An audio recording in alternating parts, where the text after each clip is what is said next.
नमस्कार साथियों, आज हम नील विद्रोह की चर्चा करेंगे जो बंगाल से शुरू होकर बिहार तक फैला।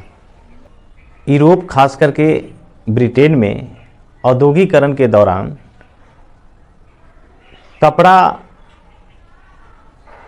उद्योग में बड़ी मात्रा में नील का उपयोग होने लगा और नील फसल द्वारा प्राप्त की जाने लगी।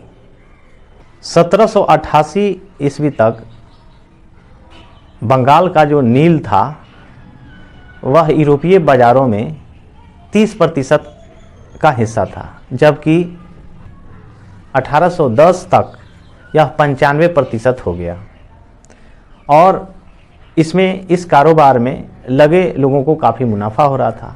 तो बड़ी मात्रा में यूरोपीय व्यापारी भारत में नील खरीदने के लिए, नील बागान में कारोबार करने के लिए आना शुरू हुआ। नील के लिए उपजाऊ ज़मीन बंगाल और बिहार के गंगा के मैदानी इलाकों में खूब होती थी। इसके लिए उपयुक्त मिट्टी भी मौजूद थी। नील की खेती दो तरह से होती थी, निज और रैयती। निज का मतलब अपना ज़मीन पर खेती। बागान मालिक रैयतों से, ज़मींदारों से ज़मीन एग्रीमेंट करवा लेते थे कुछ दिनों के लिए, कुछ सालों के लिए, और उस पर अपना मजदूर रख करके खेती करते थे। जबकि रैयत यानी किसान को बाध्य करते थे नील की खेती करने के लिए। निज खेती में समस्या यह थी कि यह मांग के अनुसार खेती का विस्तार नहीं कर सकते थे और अपना कारोबार स्थापित करने के लिए, नील फैक्ट्री स्थापित करने के लिए अगल बगल के ज़बरदस्ती किसानों से ज़मीन हड़प लेते थे। इससे किसानों के बीच टकराव पैदा हुआ कंपनियों के साथ। रैयतों की जो ज़मीन थी उस पर नील की खेती करना भी आसान नहीं था। रैयतों से बागान मालिक एक सट्टा करते थे, यानी एग्रीमेंट करते थे। कई बार तो गांव के मुखियाओं को भी इस एग्रीमेंट, इस अनुबंध करने की बाध्य किया जाता था। जो अनुबंध पर हस्ताक्षर कर देते थे उन किसानों को आसान तरीके से कर्ज उपलब्ध हो जाता था। बागान मालिकों के द्वारा कर्ज उपलब्ध कर दिए जाते थे और जो कर्जा ले लेते थे उनको कम से कम 25% अपने ज़मीन के हिस्से पर नील की खेती करना बाध्य था। बागान मालिक बीज और उपकरण मुहैया कराते थे, जबकि मिट्टी तैयार करना, देखभाल करना, खेती करना काश्तकारों को यानी किसानों को जिम्मे था। जब कटाई के बाद फसल बागान मालिकों को मिल जाता था तब नए कर्ज उनके लिए उपलब्ध हो। यह चक्र हमेशा चलते रहता था। इस नील की खेती से उनके जो ज़मीनें थी बंजर हो जाती थी। धीरे धीरे किसान यह समझ गए कि कर्जों से बहुत आकर्षित थे, लेकिन यह बात समझ गए कि यह व्यवस्था कितनी कठोर है। उन्हें जो नील की कीमत मिलती थी बहुत कम थी और एक बार कर्ज में फंस जाने के बाद फिर निकलना मुश्किल था। बागान मालिक चाहते थे कि किसान अपने ज़मीन, सबसे बढ़िया जो ज़मीन थी उस पर नील की खेती करे, जबकि नील का जो पौधा होता था जड़ें काफ़ी गहरी होती थी और बहुत सारा पोषक तत्व खींच लेते थे और दोबारा धान उस पर नहीं उपजाया जा सकता था और बंजर हो जाता था कुछ दिनों के लिए, कुछ सालों के लिए। इस समस्या से परेशान होकर 1859 ईस्वी में बंगाल में रैयतों ने नील की खेती करने से इनकार कर दिया। धीरे प्रतिरोध बढ़ते चला गया, विद्रोह फैलते चला गया। रैयतों ने यानी किसानों ने बागान मालिकों का टैक्स चुकाने से भी इनकार कर दिया, कर्जा चुकाने से भी इनकार कर दिया। वे तलवार, भाले, तीर कमान और पारंपरिक हथियारों से फैक्ट्रियों पर हमला करना शुरू कर दिया। औरतें अपने बर्तन लेकर लड़ाई में शामिल होने लगी। बागान मालिकों के काम करने वाले जो मजदूर थे उनका सामाजिक बहिष्कार किया जाने लगा। बागान मालिकों के तरफ से एक पेड सर्वेंट जिसको गुमास्ता कहा जाता था, वही कर्ज और लगान वसूलते थे। लोग उसे पिटाई करने लगे। रैयतों ने कसम खा ली, न खेती के लिए कर्ज लेंगे और न हम नील की खेती करेंगे।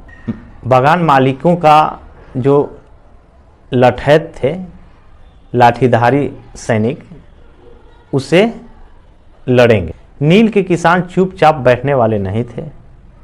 1959 में नील किसानों को लगने लगा कि बागान मालिकों के खिलाफ बगावत में स्थानीय जमींदारों और साहूकारों का भी समर्थन मिल सकता है।